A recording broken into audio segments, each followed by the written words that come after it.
Number 43, we are going to solve this equation. 4x squared equals to negative 6x minus 1. This is a quadratic equation because we have the x squared right here. So we should try to make one side equal to 0 and then factor the other to see if that will work or not. Let's do it. Because of the negative 6x, let's add 6x on both sides. This way, they will cancel each other out. And because of the minus 1, let's add 1 on both sides, so that they will cancel each other out. The result on the left-hand side is equal 4x squared plus 6x plus 1. And then bring down the equal sign. On the right-hand side, we have 0. So this is the quadratic equation in the standard form, namely the right-hand side is equal to 0. So we should try to factor this out. But let me just tell you again, this is not factorable. So we should try to use the quadratic formula to help us solve this. Put the equation in the form of ax squared plus bx plus c is equal to 0. And the formula says x is equal to negative b plus minus square root of b squared minus 4ac all over 2a. We just have to first identify the value for a, b, and c, then we can use this formula. The number for a, it's a number in front of the x squared, so a is equal to 4. And b, it's a number in front of the x, so b is equal to positive 6. This is my b, this is my 6, okay? And then c, it's a number 1, positive 1. So we're just going to take these values, plug into the formula, and do the computation. So because of the quadratic formula, we know that x is equal to negative b. Let me open the parentheses, and then inside of that parentheses, let me plug in 6. And then we will have the plus minus, and then the square root.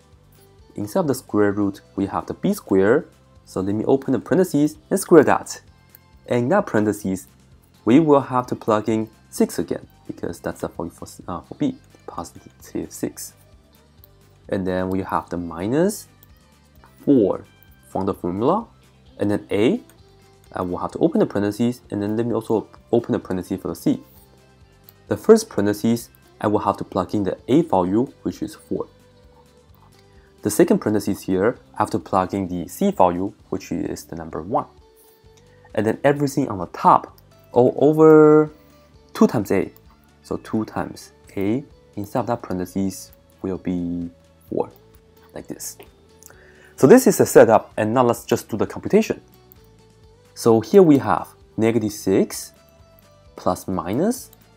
Let me open the square root, and then inside of the square root, let me just do the computations on the side. I have to work out 6 squared minus 4 times 4 times 1.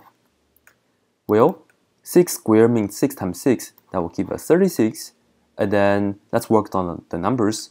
4 times 4 is 16, times 1 is 16. This is minus, and the rest is positive, that means we are going to subtract. Subtracting 36 minus 16, and the result is 20. So 20 goes inside of the square root, and then on the denominator, keep in mind this is a big fraction bar. All over the denominator, 2 times 4, which is 8. So it seems that we are done because we did a lot of work already, but we are not, because the square root of 20 can be simplified more. So let's do it. Square root of 20, we have to think about which are the perfect square that can go into the number 20. I know that 4 will work. So I will break this down as square root of 4, and 4 times 12 will be 20, 4 times 5 will be 20, and they were both inside of the square root. Square root of 4 times square root of 5 will be square root of 20, and then we know that square root of 4 is a nice number. This is a regular number 2, so we know that's a regular number 2. No more square root. And then the square root of 5 is just still on the side. So square root of 20 is the same as 2 times square root of 5. We'll take this and then plug into square root of 20. Okay? So here we will have negative 6 plus minus. Instead of square root of 20, we have that. 2 square root of 5. And then all over the number 8. And now, what else can we do? This is still not the answer yet, and this is what we can do. Let's look at the top. We have the 6 and the 2. they are outside of the square root, and then they have a common factor, namely the 2. So I can take out the 2, I can factor out 2. So let me just do this on the top. So we have to factor out the 2, and then just think about it. Negative 6, if you factor out 2 already, you have negative 3 left. And then you still maintain the plus minus, and you still have the square root of 5. Okay? And the reason that we do that is because you must factor the numerator out in order for us to cancel things out. So I have the 2 right here. This 2 can be reduced with this 8 right here. 2 goes into 2 once, 2 goes into 8 4 times. And as you can see, the result is going to be, on the numerator, it's this part, negative 3 plus minus square root of 5. All over the denominator, it's a number 4. And I believe this is the most that we can do. Negative 3 plus minus square root of 5 all over 4. And you see that, be careful with your selection, it's answer choice C. That's it.